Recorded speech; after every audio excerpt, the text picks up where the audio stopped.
Hi, I'm Rocky Raccoon, and we will soon be joined by a very highly placed guest.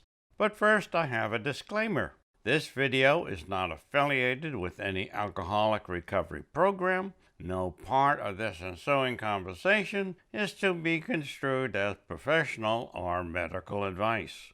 Please welcome my spiritual guest, HiPower.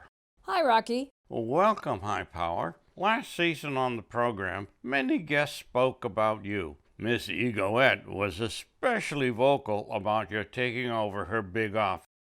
Rocky, we don't really have offices, and besides, I don't need an office. Her gal is rearranging her life and making room for new adventures. In the process, Miss Egoette has had her ego deflated a little.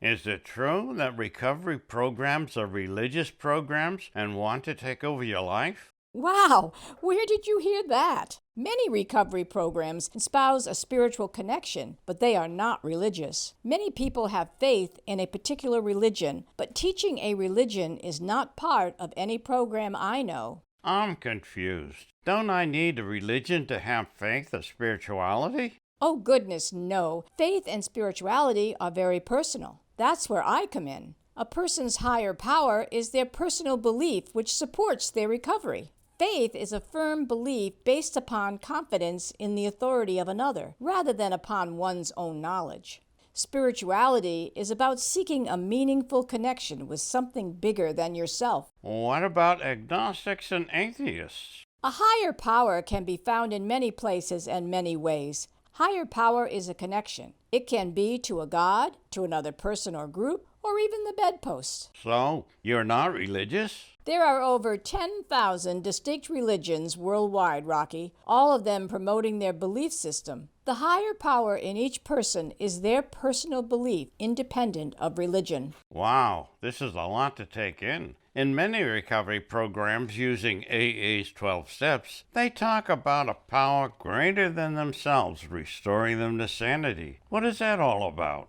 It has been proven that the vast majority of alcoholics do recover if they have the capacity to be honest with themselves and realize that they cannot recover on their own. To admit that you are powerless over your drinking alcohol must be a real killer to your ego and intellect. Yes, and many an alcoholic never makes it past that step. Many have to hit what they call the bottom before they can begin recovery. What is this bottom you speak of? Most people think of it as such a low point in their life due to drinking that they often contemplate suicide or realize that they need to change. Okay, I got it. And this is when you make your appearance? Rocky, I don't magically appear. I am always there within a person. They simply need to become willing to change, and that is when I am found. So, let me get this straight. If a person wants to stop drinking, they simply have to be honest with themselves about their alcohol-fueled life and become willing to make a change. That's right. It sounds simple, but it is not. That is why a belief in a power greater than themselves is often necessary to be part of the recovery program. Thanks, Higher Power, for being here. Do you have any last comments? I would like to add that spirituality and belief in a higher power is a recognized path to a life of sobriety. It takes courage, willingness, and an honest appraisal of one's life. A life of sobriety is to live bravely in the face of one's addiction to alcohol.